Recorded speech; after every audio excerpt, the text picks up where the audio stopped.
Hello, hello, hello! Nandito na naman tayo for today's video. Nandito tayo sa SM City Uptown at muna naming kinain dito ay yung takoyaki kasi alam nyo na, favorite ko ang takoyaki original with cheese at sarap talaga ang kain ko dito at pagkatapos nyan, pipicture natin ang takoyaki at pagkatapos namin kumain, naglakad-lakad ng konti at dito nakita namin ang the viral tiramisu cake.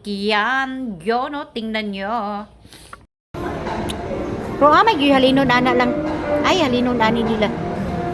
Kanang classic ha. May classic ani. 180? 170. Kani siya. 180. Kani. 170. Kanina lang din. Try na ako na. Sige, ikon na. Pa-open lang. Anim ang flavor nila dito. May classic Italian, Lotus Biscop. At yan ang in-order namin. Lotus Biscop. At saka may matcha, Oreo, blueberry, strawberry. Yan ang kanilang mga flavor.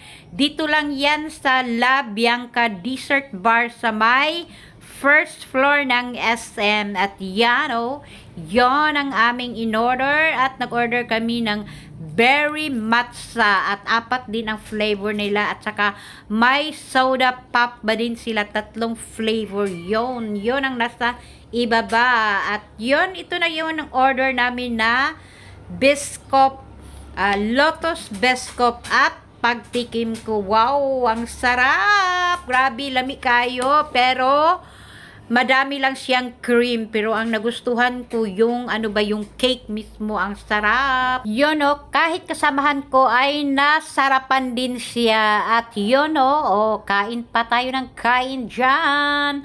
At yan ang aking kasama. Pareho pa kami naka-block dyan. Ngayon ko lang nalalaman na pareho pala kami naka-block dyan. At ito na lang yung natira. Yun lang. Thank you so much for watching and follow for more. Bye-bye!